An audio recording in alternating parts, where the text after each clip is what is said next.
નમસ્કાર વિદ્યાર્થી મિત્રો, શ્રી એસન વિદ્યાલયમાં ચાલતા ઈ લર્નિંગ પ્રોગ્રામમાં હું આપનું હાર્દિક સ્વાગત કરું છું. ધોરણ 7 વિષય સામાજિક વિજ્ઞાન. આજે આપણે 200 વર્ષ પહેલા બનેલી ઘટના વિશેનો અભ્યાસ કરવાનો છે. એટલે કે 18મી સદીના રાજકીય શાસકો વિશે આપણે અભ્યાસ કરવા જઈ રહ્યા છીએ. એકમ 8 18મી સદીના રાજકીય શાસકો વિશે આપણે સમજવા જઈ રહ્યા છીએ. આપણે શરૂઆતથી રાજાઓના જીવન, એમના કરેલા યુદ્ધો, એમના કરેલા વિજયી યાત્રાઓ, એમની થયેલી હાર, એમને બનાવેલા બાંધકામો, એમને સામાજિક કાર્યો, આર્થિક કાર્યો, સામાજિક કાર્યની અંદર લોક કલ્યાણના કાર્યો, રાજકીય કાર્યોની અંદર વહીવટી મુગલો, આ બધાના કાર્યો આપણે વિશે સમજ્યા. આ ઉપરાંત પુસ્તકો, સાહિત્યો, ચિત્રકલા, મુદ્રાલેખા, આ બધી વિશે આપણે માહિતી મેળવી. હવે એમની સાથે આપણે ઈસવીસન ભારતમાં જ્યારે 18મી સદી શરૂ થઈ, તો કે ભારતમાં 18મી સદીની અનેક ઉથલ પાથલો શરૂ થઈ. ઈસવીસન 18મી ભારતમાં સદી હતી ત્યારે રાજકીય ઉથલ પાથલો વધારે સર્જાની. કોઈ એક રાજ સત્તા સ્થિર ન હતી. આવે જાય, આવે અને જાય. એક વંશ પછી બીજો વંશ, પછી તરત પાછો નવો વંશ, વળી પાછો એક વંશ, બીજો વંશ, ત્રીજો વંશ, વળી પાછો નવો વંશ. એટલે કે 60 વર્ષની અંદર નવા વંશો આવતા રહ્યા. 10, 20, 30 વર્ષમાં તો ઉથલ પાથલો વધારે સર્જાની રહી. તો કે ઈસવીસન 1707માં ઔરંગઝેબનું મૃત્યુ પછી એના મુઘલ સત્તાઓ જે અખંડ ભારત બનાવી ગયા હતા, ઉત્તર ભારત, પૂર્વ ભારત, પશ્ચિમ ભારત અને દક્ષિણ ભારતનો થોડોક વિસ્તાર જે એમના કબજામાં હતો, એ પછી ભારત નાના રાજ્યોમાં વહેંચાઈ ગયું, બળવા કરતા ગયા અને સ્વતંત્ર થતા ગયા. સામંતો, અમીરો, સેનાપતિઓ, શાહ આલમો, આ બધા જેને પદવીઓ આપવામાં આવતી, આલમો, વ્યવસ્થાની પદવીઓ માટે, અને જે એનું વર્ચસ્વ હતું, એ વર્ચસ્વની વિસ્તારની અંદર પોતાનું રાજ્ય અભિષેક કરે છે અને પોતાની રીતે નવાબ, પોતાની રીતે રાજા, બાદશાહ જાહેર કરી દે છે. એટલે ભારત નાના રાજ્યોમાં વહેંચાઈ ગયું. તો આજે એનો આપણે અભ્યાસ કરવાનો છે. 18મી સદીના રાજકીય શાસકોનો જેમની ઉથલપાથલ સર્જાની. તો કે ભારતમાં કઈ સદીમાં અનેક રાજકીય ઉથલપાથલ સર્જાની? તો કે ભારતમાં 18મી સદીમાં અનેક રાજકીય ઉથલપાથલો સર્જાની. ઈસવીસન ખાલી જગ્યામાં ઔરંગઝેબના મૃત્યુ પછી ભારત નાના રાજ્યોમાં વહેંચાઈ ગયું. ક્યારે? તો કે ઈસવીસન 1707માં ઔરંગઝેબના મૃત્યુ પછી ભારત નાના રાજ્યોમાં વહેંચાઈ ગયું. હવે આપણે જોઈ મુગલ વંશના અંતિમ શાસકો વિશે આપણે અભ્યાસ કરવાનો છે. આપણે 18મી સદી અને 1707માં ઔરંગઝેબનું મૃત્યુ થયું, એ પછી જે ભારતનું થયું વંશની શરૂઆતો, ઉથલપાથલો, એની વિશે સમજવી. એ પહેલા મુગલ વંશના અંતિમ શાસકો અને એમનું પતન કેવી રીતે થયું એની આપણે સમજ મેળવી ગયા હતા. જો કે ઔરંગઝેબના અવસાન પછી મુગલ ગાદી ઉપર બહાદુર શાહ નામનો સુલતાન આવ્યો છે. તેને રાજપૂત અને મરાઠા રાજ્યો સાથે શાંતિભર્યા સંબંધો બનાવી રાખ્યા. પણ એ દરમિયાન અંગ્રેજોનું વર્ચસ્વ ઊભું થઈ રહ્યું હતું. જો કે મરાઠાઓ વચ્ચે વારસા વિગ્રહ પણ એને જ કરાવ્યો. મરાઠાઓને અંદર લડાવ્યા, શાંતિ તો જાળવી, એમની સાથે યુદ્ધ તો ન કર્યા, પણ એ લોકોને અંદર લડાવ્યા. તેના સમયમાં ગુરુ ગોવિંદસિંહના મૃત્યુ બાદ શીખ સરદાર બંદા બહાદુરે મુગલ સામ્રાજ્યનો સખત વિરોધ કર્યો અને એ બહાદુર શાહનું ઈસવીસન 1712માં અવસાન થયું. એ પછી એની ગાદી પર જહાંગીર શાહ ગાદી પર આવે છે અને એની ગાદી પછી ઉથલાવીને ફુરખસિયર ગાદી પર બેઠે છે. તો કે ઔરંગઝેબના અવસાન પછી વિદ્યાર્થી મિત્રો કોણ ગાદી પર આવે છે? તો કે ઔરંગઝેબના અવસાન પછી મુગલ ગાદી પર બહાદુર શાહ નામનો સુલતાન આવે છે. કોણ આવે છે? બહાદુર શાહ નામનો સુલતાન આવે છે. તેને રાજપૂત અને મરાઠાઓ વચ્ચે શાંતિભર્યા સંબંધો બનાવી રાખ્યા. કોને બનાવી રાખ્યા? મરાઠા અને રાજપૂત વચ્ચે સંબંધો. તો કે બહાદુર શાહના નામના સુલતાને રાજપૂત અને મરાઠાઓ વચ્ચે સંબંધો શાંતિપૂર્વક જાળવી રાખ્યા. પણ એને મરાઠાઓમાં શું કૂટનીતિ વાપરી? તો કે એને મરાઠાઓ વચ્ચે વારસા વિગ્રહ કરાવ્યો, અંદરને અંદર ઝઘડાવ્યા. એના કારણે મરાઠાઓની સત્તા પણ નબળી પડી. હવે એના સમયમાં શીખના કયા ગુરુનું અવસાન થયું હતું? તો કે ગુરુ ગોવિંદસિંહના મૃત્યુ બાદ એમના સમયમાં એમનું મૃત્યુ થયું હતું. હવે શીખ સરદાર મુગલ સામે વિરોધ કર્યો. કોના મૃત્યુ પછી કોણે મુગલ સામ્રાજ્ય સામે વિરોધ કર્યો? તો કે ગુરુ ગોવિંદસિંહના મૃત્યુ બાદ શીખ સરદાર બંદા બહાદુરે મુગલ સામ્રાજ્ય સામે વિરોધ કર્યો. હવે બહાદુર શાહનું અવસાન ક્યારે થયું? તો કે બહાદુર શાહનું અવસાન ઈસવીસન 1712માં એમનું અવસાન થયું.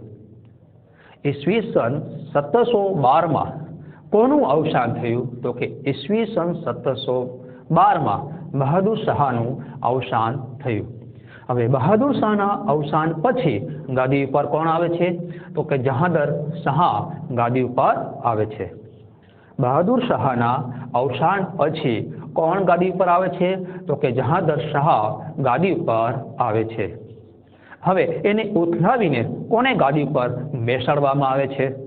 તો કે એને ઉથલાવીને ફુરખસિયરને ગાદી ઉપર બેસાડવામાં આવે છે. તો કે કઈ સાલમાં એ ગાદી પર આવે છે? તો કે ઈસવીસન 1713માં એ ગાદી પર આવે છે. હવે આ સમય સૈયદ બંધુઓ તરીકે ઓળખાતા બે ભાઈઓ સામ્રાજ્ય પર ઘણું વર્ચસ્વ ધરાવતા હતા, મુગલ સામ્રાજ્ય પર. હવે ફુરખસિયરને ગાદી ઉપર જે બેઠાયો ઉથલાવીને, એને વળી પાછો એ ઉથલાવીને મોહમ્મદ શાહને બાદશાહ બનાવે છે. આમ બે બાદશાહને ઉથલાવવાનું કામ સૈયદ બંધુઓ તરીકે ઓળખાતા બે ભાઈઓ, આ સામ્રાજ્યમાં જેનું વર્ચસ્વ સૌથી વધુ હતું, એ બે ભાઈઓ બે બાદશાહને ઉથલાવે છે. કોણે? તો કે ફુરખસિયર અને મોહમ્મદ શાહ નામના બે વ્યક્તિઓને ઉથલપાથલમાં સર્જાવવામાં કામ કરે છે. હવે તેનો લાંબો સમય શાસન કર્યું. તેના સમયમાં ઈસવીસન 1739માં ઈરાનના નાદિર શાહનું ભારત પર આક્રમણ થયું. હવે કોના સમયમાં ભારત પર નાસિર શાહનું આક્રમણ થયું? તો કે મોહમ્મદ શાહના શાસન સમય દરમિયાન ઈરાનના નાદિર શાહનું ભારત પર આક્રમણ થયું. ક્યારે ઈરાનના નાદિર શાહનું ભારત પર આક્રમણ થયું? તો કે ઈસવીસન 1739માં ઈરાનના નાદિર શાહનું ભારત પર આક્રમણ થયું, જેને મુગલ સામ્રાજ્યને મોટો ફટકો માર્યો. કયા યુદ્ધમાં મુગલ સામ્રાજ્યને ફટકો લાગ્યો? તો કે નાદિર શાહના યુદ્ધ દરમિયાન જે ભારત પર આક્રમણ કર્યું, એના કારણે મુગલ સામ્રાજ્યને મોટો ફટકો લાગ્યો. હવે એની પછી ગાદી પર કોણ આવે છે? તો કે ઈસવીસન 1759માં ગાદી પર શાહ આલમ બીજા આવે છે, જેને બક્સરના યુદ્ધમાં હરાવીને કંપની એને પેસેન્જર બનાવી દે છે. શું બનાવી દે છે? કંપની એનો પેસેન્જર બનાવી દે છે. ઈસવીસન 1759 ગાદી પર શાહ આલમ બીજા જે આવે છે એ અંગ્રેજો સામે બક્સરના યુદ્ધમાં હારે છે અને એના હારાને કારણે એ કંપનીનો પેસેન્જર બનાવી દે છે. ખાલી નામનો બાદશાહ બનાવે છે, બાકી બધો વહીવટ અંગ્રેજો પોતાના હાથમાં લઈ લે છે. હવે આપણે બંગાળ વિશે આપણે અભ્યાસ કરવાનો છે.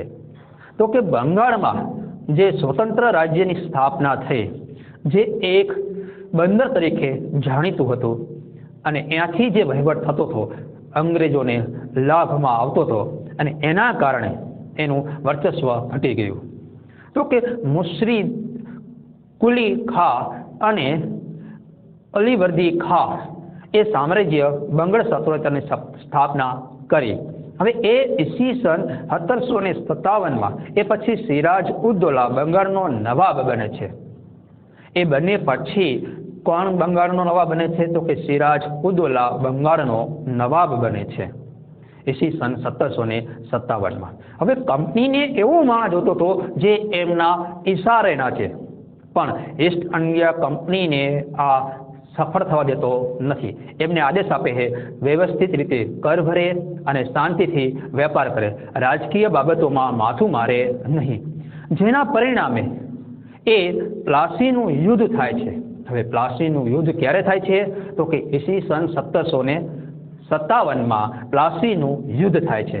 હવે પ્લાસીનું યુદ્ધ સિરાજ ઉદ્દૌલા જે બંગાળનો નવાબ હતો, અંગ્રેજોને જે વિરુદ્ધ જાય છે, એના કારણે કંપની એની યુદ્ધ થાય છે પ્લાસીનું. હવે પ્લાસીનું યુદ્ધ એક જાતનું કાવતરું હતું. હવે આ કાવતરામાં સિરાજ ઉદ્દૌલાને દગાથી ખૂન કરી નાખવામાં આવે છે અને એના સેનાપતિને બંગાળનો નવાબ બનાવી આપવામાં આવે છે. એની વિશે પણ આપણે આગળ વ્યવસ્થિત અભ્યાસ કરીશું.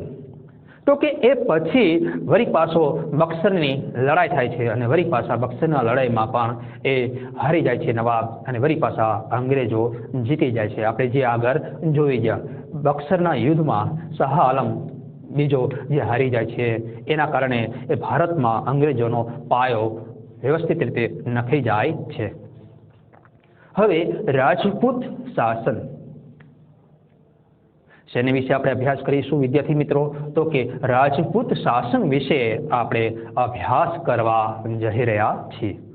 મુઘલ સામ્રાજ્યના પતન બાદ રાજસ્થાનમાં જયપુરમાં સૌથી શક્તિશાળી રાજ્ય સ્થાપિત થયું હતું. મુઘલ સામ્રાજ્યના પતન બાદ રાજસ્થાનમાં જયપુરમાં સૌથી શક્તિશાળી રાજ્ય સ્થાપિત થયું હતું. રાજા સવાઈ જયસિંહ કુશાગ રાજનેતા, સુધારક, કાયદાવિદ અને વિજ્ઞાન પ્રેમી હતા. રાજા સવાઈ જયસિંહ શેમાં નિષ્ણાત હતા? તો કે રાજનેતા, સુધારક, કાયદાવિદ અને વિજ્ઞાન પ્રેમી હતા. એમને રાજસ્થાનમાં રાજપૂત રાજાનું શાસન વ્યવસ્થિત સ્થાપિત કર્યું હતું. તેમણે જયપુર શહેરની સ્થાપના કરી હતી. જયપુરની સ્થાપના કોણે કરી હતી? તો કે રાજા સવાઈ જયસિંહે જયપુર શહેરની સ્થાપના કરી હતી. તેઓ મહાન ખગોળશાસ્ત્રી હતા. રાજપૂત શાસકની અંદર રાજસ્થાનમાં કોણ સૌથી વધારે ખગોળશાસ્ત્રી હતા? તો કે રાજા જયસિંહ એ ખગોળશાસ્ત્રી હતા. તેમણે દિલ્હી, જયપુર, ઉજ્જૈન અને મથુરામાં આધુનિક વેધશાળાઓની સ્થાપના કરી હતી. એમણે કઈ કઈ જગ્યાએ વેધશાળાઓની સ્થાપના કરી હતી? તો કે એમણે દિલ્હી, જયપુર, ઉજ્જૈન અને મથુરામાં આધુનિક વેધશાળાઓની સ્થાપના કરી હતી. અન્ય રાજપૂત રાજાઓમાં જોધપુર, બિકાનેર, કોટા, મેવાડ, બુંદી અને સિહોગી અગત્યના હતા. આ ઉપરાંત રાજસ્થાન સિવાય બીજા કયા રાજપૂત રાજાઓ સૌથી વધારે જોરદાર સાબિત થયા હતા? તો કે એમાં જોવા જઈએ તો કે જોધપુર, બિકાનેર, કોટા, મેવાડ, બુંદી અને સિહોરી અગત્યના રાજાઓ સ્થાપિત થયા હતા. હવે આપણે જોવા જઈએ વિદ્યાર્થી મિત્રો તો કે રાજપૂત શાસકો વિશે તમને પૂછાય તો કે મુઘલ સામ્રાજ્યના પતન બાદ રાજસ્થાનમાં જયપુર સૌથી શક્તિશાળી રાજ્ય સ્થાપિત થયું હતું. રાજા સવાઈ જયસિંહ કુશાગ રાજનેતા, સુધારક, કાયદાવિદ અને વિજ્ઞાન પ્રેમી હતા. તેમણે જયપુર શહેરની સ્થાપના કરી હતી. તેઓ મહાન ખગોળશાસ્ત્રી હતા.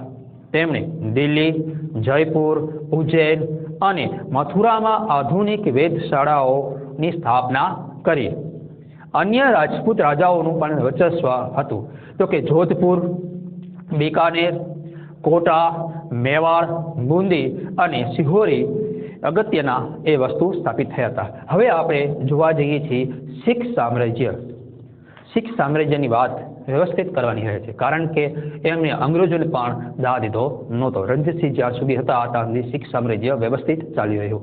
આજે પણ શીખ સામ્રાજ્યનો સુરક્ષા ખાતામાં સૌથી વધુ યોગદાન સાબિત થાય છે પંજાબ જેવા વિસ્તારોમાંથી. આપણે તો હવે શીખ સામ્રાજ્યમાં જોવા જઈએ તો કે ગુરુ નાનકે 15મી સદીમાં શીખ સામ્રાજ્યની સ્થાપના કરી હતી, શીખ ધર્મની, અને એના કારણે શીખ સામ્રાજ્યની સ્થાપના થઈ. હવે ગુરુ નાનકે કઈ સદીમાં શીખ ધર્મની સ્થાપના કરી હતી? તો કે ગુરુ નાનકે 15મી સદીમાં શીખ ધર્મની સ્થાપના કરી હતી. શીખ ધર્મ ગુરુ પરંપરા સાથે સંકળાયેલો હતો. પરંપરા પ્રમાણે એ ગુરુઓ બનતા હતા, જેમાં 10 ગુરુઓ થયા શીખ સામ્રાજ્યને વ્યવસ્થિત સ્થાપિત કરીને જે ચલાવવામાં થયા. એની અંદર શીખ ધર્મની સ્થાપનાની અંદર સામ્રાજ્ય જે સ્થાપિત થયું એમાં 10 ગુરુઓના સૌથી મહત્વના હતા. હવે શીખ ધર્મ ગુરુમાં જોવા જઈએ તો કે 10મા ગુરુ ગોવિંદસિંહ શીખોને એકતાના તાતડે બાંધી શીખ સામ્રાજ્યની સ્થાપના કરી. શીખ સામ્રાજ્યની સ્થાપના વ્યવસ્થિત કરવાનો ફાળો કોના શિરે જાય છે? તો કે 10મા ગુરુ ગોવિંદસિંહના શિરે જાય છે. એ શીખોને એક તાતડે બાંધીને શીખ સામ્રાજ્યને વ્યવસ્થિત સ્થાપના કરે છે. હવે ગુરુ ગોવિંદસિંહ પછી બંદા બહાદુર એ મુઘલ સામ્રાજ્ય વિરુદ્ધ ભયંકર વિદ્રોહ કર્યો. શીખો 12 સમૂહમાં વિભાજિત કરવામાં આવ્યા. ગોવિંદસિંહ પછી કોને મુઘલ સામ્રાજ્ય સામે વિરોધ કર્યો? તો કે બંદા બહાદુરે મુઘલ સામ્રાજ્ય વિરુદ્ધ ભયંકર વિદ્રોહ કર્યો. હવે શીખ સામ્રાજ્યને કેટલા સમૂહમાં વહેંચવામાં આવ્યા હતા? તો કે શીખ સામ્રાજ્યોને 12 સમૂહમાં વિભાજિત કરવામાં આવ્યા હતા, જેમાંનો એક સમૂહ શુક્રચકિયાના શક્તિશાળી નેતા રણજીતસિંહ શીખ સામ્રાજ્ય સાથે જોડાયેલો છે. હવે શીખ સામ્રાજ્યના રણજીતસિંહ જોવા જઈએ તો એ સૌથી એ સમયે નિષ્ણાંત હતા. હવે એમના વખતે અંગ્રેજોએ અમુક ખેડૂતોને હેરાન કર્યા, એમની ફજલ વ્યવસ્થિત રીતે છીનવી નાખી, ઉજળ ફજળ કરી નાખી અને એમની ઉપર માર માર્યા. તો આ વસ્તુ રણજીતસિંહને ખબર પડી, એટલે રણજીતસિંહ એ અંગ્રેજોના સૈનિકોને પકડે છે અને એ ખેડૂતો દ્વારા એમની પાસેથી જ એમનું અપમાન અને એમને સજા કરાવે છે. આ ઉપરાંત એમને દંડ પણ કરે છે, જેના કારણે શીખ સામ્રાજ્ય ઉપર વર્ચસ્વ જવા માટે અંગ્રેજો વ્યવસ્થિત રીતે કાવતરાઓ ઘડવા માંડ્યા અને અંતે એ લોકો સફળ થયા. પણ જ્યાં સુધી રણજીતસિંહ જીવિત હતા ત્યાં સુધી અંગ્રેજો એ પંજાબમાં શીખ સામ્રાજ્યમાં માથું મારી શક્યા નહીં. અંગ્રેજો એટલા બધા શીખ સામ્રાજ્યના રણજીતસિંહ મહારાજથી ડરતા હતા. આમ જોવા જઈએ તો એમને અનેક રાજ્યોને વિભાજિત જે થયા હતા એમને એક તો કર્યા, આ ઉપરાંત બીજા રાજ્યોને પણ જીતી લીધા હતા. તો લાહોર, અમૃતસર પર વિજય મેળવ્યો હતો. તેમણે કાશ્મીર, પેશાવર, મુલતાન પણ વિજય કર્યો હતો. આમ કરીને શીખ સામ્રાજ્ય જે કમજોર સામ્રાજ્ય હતું, વીક હતું, એને મહાસફળ સામ્રાજ્ય બનાવવામાં રણજીતસિંહનો સૌથી ફાળો જાય છે. હવે એનું પાછળનું કારણ એ હતું કે એમને લશ્કરને વ્યવસ્થિત રીતે તાલીમ કર્યું હતું. હવે કોની પાસેથી તાલીમ કરાયું હતું? તો કે લશ્કરને યુરોપિયન સેનાપતિ અને સૈનિકો દ્વારા એ તાલીમ દ્વારા એ વ્યવસ્થિત મજબૂત બનાવ્યું હતું, જેના કારણે અંગ્રેજો સામે એ ટક્કર લઈ શકતા હતા. એટલે એના કારણે રણજીતસિંહ મહારાજ સાથે અંગ્રેજોએ દોસ્તી કરી અને દોસ્તીના બહાને પીઠમાં ખંજર ભોંકે છે અને વારસા વિગ્રહ કરાવે છે, ઉથલ પાથલ સર્જાવે છે અને પછી એ પાછો પોતાના કબજામાં લઈ લે છે. આ ઉપરાંત જોવા જઈએ તો કે તેઓને તેમના સૈન્ય યુરોપની સૈન્યની જેમ જ અતિ આધુનિક બનાવ્યા હતા. આ ઉપરાંત જોવા જઈએ તો લાહોરમાં તોપ બનાવવાનું કારખાનું પણ એમને સ્થાપિત કર્યું હતું. એ સમયે સૌથી દુર્લભ ગણાતું તોપમાં ગોળા બનાવવાનો, અને એને વ્યવસ્થિત બનાવવા માટે જો ન આવે તો બધું નુકસાન થઈ શકે, એટલા માટે તોપ બનાવવાનું કારખાનું સ્થાપિત કરવામાં આવ્યું હતું અને તોપનો ઉપયોગ અંગ્રેજો સામે કરવામાં આવતો હતો. તેઓ ધાર્મિક રીતે ઉદાર હતા. જો કે તેમના મૃત્યુ બાદ અંગ્રેજોએ ઈસવીસન 1849માં શીખ સામ્રાજ્યને બ્રિટિશ સામ્રાજ્યમાં ભેળવી દીધું. તો આ હતા રણજીતસિંહ મહારાજની સફળતાના કારણો. એમને લાહોર, અમૃતસર અને કાશ્મીર, પેશાવર અને મુલતાન ઉપર શીખ સામ્રાજ્યનો પરચો પહેરાવ્યો હતો. આ ઉપરાંત જોવા જઈએ તો એની યુરોપિયન પ્રજા દ્વારા એમના સૈન્યને અતિ આધુનિક બનાવવાનો પ્રયત્ન કર્યો હતો. આ ઉપરાંત લાહોરમાં એમને તોપ બનાવવાનું કારખાનું પણ સ્થાપિત કર્યું હતું. આ ઉપરાંત જોવા જઈએ તો તેઓ ધાર્મિક રીતે ઉદાર હતા. જો કે તેમના મૃત્યુ બાદ વારસા વિગ્રહ અંગ્રેજોને કરાવ્યા, એના કારણે ઈસવીસન 1849માં શીખ સામ્રાજ્યને બ્રિટિશ સામ્રાજ્યમાં ભેળવી નાખ્યું હતું, એક કાવતરા રૂપે. તો શીખ સામ્રાજ્ય વિશે તમને વિદ્યાર્થી મિત્રો ટૂંક નોંધ પૂછે તો આપણે શું લખશું? તો આ બધું વ્યવસ્થિત અંદર તમારે નોંધ લખવી પડશે. ગુરુ નાનક 15મી સદીમાં શીખ ધર્મની સ્થાપના કરી હતી. શીખ ધર્મ ગુરુ પરંપરા સાથે સંકળાયેલો હતો. તેમાં 10 ગુરુઓ થયા. 10મા ગુરુ ગોવિંદ શીખોને એક તાતડે બાંધીને શીખ સામ્રાજ્યની સ્થાપના કરી.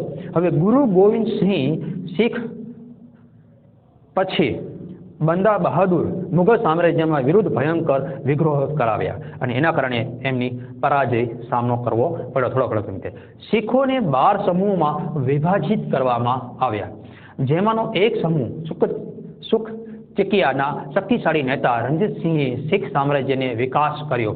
તેમણે લાહોર, અમૃતસર પર વિજય મેળવ્યો હતો. તેમને કાશ્મીર, પેશાવર, મુલતાન ઉપર વિજય મેળવ્યો. આ ઉપરાંત એક નાના રાજ્યને મહારાજ્ય શીખ સામ્રાજ્ય બનાવવામાં સફળ થયા હતા.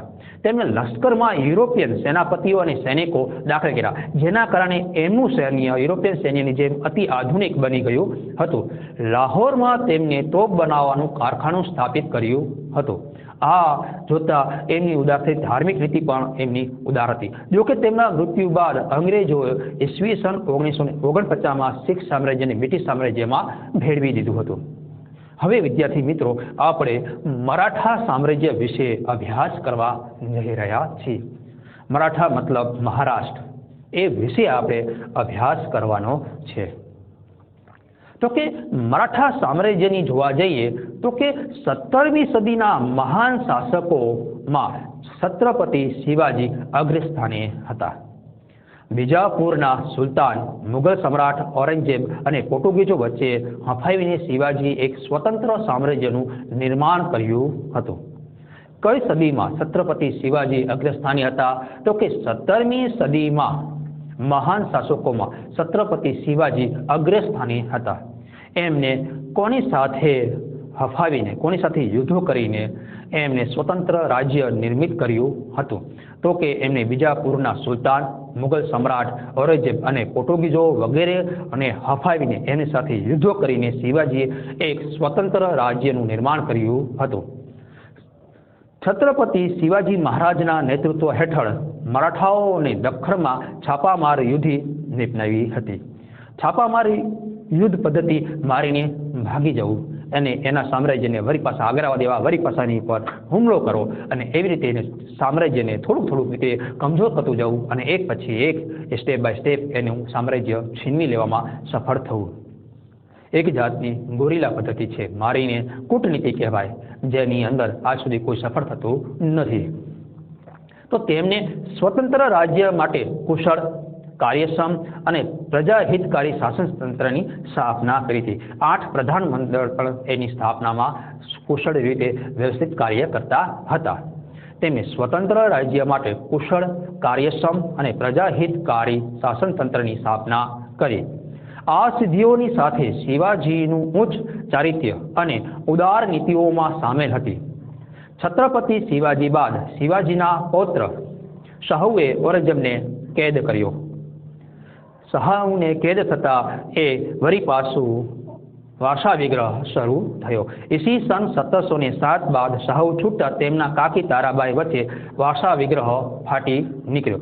શાહુ સાથે સંકળાયેલા પેશવા બાલાજી વિશ્વનાથને શાહુને વિજય અપાવ્યો અને તેમના સમયથી મરાઠા રાજ્યમાં પેશવાની પ્રથા શરૂ થઈ. હવે તેમના સમયની મરાઠામાં રાજ્યોની જે પેશવાની શરૂઆત થઈ એમાં સૌ પ્રથમ હતા બાલાજી વિશ્વનાથ, પ્રથમ એ પેશવા હતા. તેમણે મરાઠા રાજ્યનો વિકાસ કરી તમામ સત્તા પોતાના હાથમાં લઈ લીધી હતી. ઈસવીસન 1720માં તેમનું અવસાન થતાં તેમનો પુત્ર બાજીરાવ પહેલો પેશવા બન્યો હતો. હવે ઈસવીસન જોવા જઈએ તો કે શિવાજીનું ઉચ્ચ પ્રકારનું ચારિત્ર્ય અને ઉદાર નીતિ એમની સામેલ હતી. એમના અવસાન બાદ એમનો દીકરો શાહુ ગાદી પર આવે છે અને શાહુને ઔરંગઝેબ દ્વારા કેદ કરવામાં આવે છે. જ્યારે એ જેલમાંથી ભાગી જાય છે ત્યારે એમની કાકી તારાબાઈ વચ્ચે વારસા વિગ્રહ શરૂ થાય છે અને એનો લાભ બીજાને લોકોને મળે છે. પણ એ સાથે જોવા જઈએ તો શાહુ સાથે સંકળાયેલા પેશવા બાલાજી વિશ્વનાથે શાહુને વિજય અપાવ્યો અને એના કારણે મરાઠા રાજ્ય વળી પાછું સ્થિર થયું અને મરાઠા રાજ્ય સ્થિર થતાં મરાઠા રાજ્યમાં પેશવાની પ્રથાની શરૂઆત થઈ. હવે પેશવાનું ગાદીપતિ જોવા જઈએ તો કે એમાં વિશ્વનાથ પ્રથમ જે હતા એ પછી એમનો પુત્ર એમના પછી બાજીરાવ પહેલો પેશવા બન્યો છે. હવે શાહુ ક્યારે છૂટે છે તો કે શાહુ ઈસવીસન 707માં એ છૂટી જાય છે. શાહુ ઔરંગઝેબની કેદમાંથી છૂટ્યા બાદ કોની વચ્ચે વારસા વિગ્રહ શરૂ થાય છે તો કે છૂટ્યા પછી એના કાકી તારાબાઈ વચ્ચે વારસા વિગ્રહ શરૂ થાય છે અને એ દરમિયાન શાહુને કોણ ટેકો કરે છે, કોણ સાથ આપે છે તો કે શાહુ સાથે સંકળાયેલા પેશવા બાજીરાવ વિશ્વનાથ એ શાહુને ટેકો આપે છે અને એમને વિજય અપાવે છે. હવે એમના દરમિયાન શું શરૂ થાય છે તો કે પેશવા પ્રથાની શરૂઆત થાય છે અને પેશવા પ્રથાની શરૂઆતના પ્રથમ કોણ હોય છે તો કે બાલાજી વિશ્વનાથ પ્રથમ એ પેશવા પ્રથાના પ્રથમ હોય છે. તેમણે મરાઠા સામ્રાજ્યનો વિકાસ કરી સત્તા પોતાના હાથમાં લઈ લીધી હતી. હવે એમનું અવસાન ક્યારે થાય છે તો કે એમનું અવસાન ઈસવીસન 1720માં તેમનું અવસાન થાય છે અને એમની જગ્યાએ એમનો પુત્ર બાજીરાવ પહેલો એ પેશવા બને છે. તેઓ કુશળ યોદ્ધા અને ચતુર રાજનીતિક હતા. તેમને ઘણા મુગલ વિસ્તારો મરાઠા સામ્રાજ્યોમાં ભેળવી દઈને મરાઠા સામ્રાજ્યનો વિસ્તાર કર્યો હતો. તેમને માળવા, ગુજરાત, બુલેલખંડ પણ જીતી લીધા. એટલું જ નહીં, તેમને હૈદરાબાદ, નિજામને પણ હરાવ્યો. તેમને મરાઠાને મહારાષ્ટ્રનું એક મહાન સામ્રાજ્ય બનાવી નાખ્યું હતું, એટલે કે મહાસામ્રાજ્યમાં પરિવર્તિત કર્યું હતું. ઈસવીસન 1740માં તેમના અવસાન બાદ તેમનો પુત્ર બાજીરાવ પેશવા બને છે. તેમને બંગાળથી લઈને મૈસૂર સુધી વિજયો પ્રાપ્ત કર્યા હતા. ઈસવીસન 1361માં ઈરાન શાહ અહેમદ શાહની સાથે એમનું આક્રમણ થયું અને મરાઠા સામ્રાજ્યનો અંત થયો. એટલે કે ત્રીજા પાણીપતના યુદ્ધમાં મરાઠાનો પરાજય થયો અને એના હારના સમાચારથી મરાઠા સામ્રાજ્ય છિન્ન ભિન્ન થઈ ગયું અને આ બાદ આઘાતથી બાજીરાવનું પણ અવસાન થયું હતું. આ યુદ્ધે મરાઠાઓને નિર્બળ બનાવ્યા અને પરિણામે ભારતમાં બ્રિટિશ સત્તાનો ઉદય થયો. ચલો વિદ્યાર્થી મિત્રો, તમને વળી પાછું પૂછવામાં આવે કે મરાઠા સામ્રાજ્યને વ્યવસ્થિત ટૂંકનોંધમાં લખો, તો તમારે આવી રીતે વ્યવસ્થિત એની ટૂંકનોંધ લખવી રહેશે. સ્ટેપ બાય સ્ટેપ તમે ચાલતા જશો એટલે તમે એની ટૂંકનોંધ યાદ આવતી જશે. વળી પાછું આપણે મરાઠા સામ્રાજ્યની ટૂંકનોંધ એકવાર 5 માર્ક્સમાં પૂછાય તો તમે વ્યવસ્થિત લખી શકો. એટલા માટે વળી પાછી આપણે એને સમજવાનો પ્રયત્ન કરીએ. કંઠસ્થ કરવા માટે વળી પાછું તમને એકવાર વાંચીને સમજાવવાનો પ્રયત્ન કરું છું. 17મી સદીના મહાન શાસકોમાં છત્રપતિ શિવાજી અગ્રસ્થાને છે. બીજાપુરના સુલતાન મરાઠા સામ્રાજ્ય, ઔરંગઝેબ અને પોર્ટુગીઝો વગેરેને હફાવીને શિવાજી એક સ્વતંત્ર રાજ્યનું નિર્માણ કર્યું હતું. છત્રપતિ શિવાજી મહારાજા તેમના નેતૃત્વ હેઠળ મરાઠાઓને દખ્ખણમાં છાપામાર યુદ્ધ પદ્ધતિ અપનાવી હતી. તેમણે સ્વતંત્ર રાજ્યની સ્થાપના કરી. એમાં કુશળ, કાર્યક્ષમ અને પ્રજાહિતકારી શાસનતંત્રની સ્થાપનાનું દોર શરૂ થયો. આ સિદ્ધિઓની સાથે શિવાજીનું ઉચ્ચ ચારિત્ર અને ઉદાર નીતિ પણ એમાં સામેલ હતી. છત્રપતિ શિવાજી બાદ શિવાજીના પૌત્ર શાહુ એ ઔરંગઝેબે તેમને કેદ કરે છે.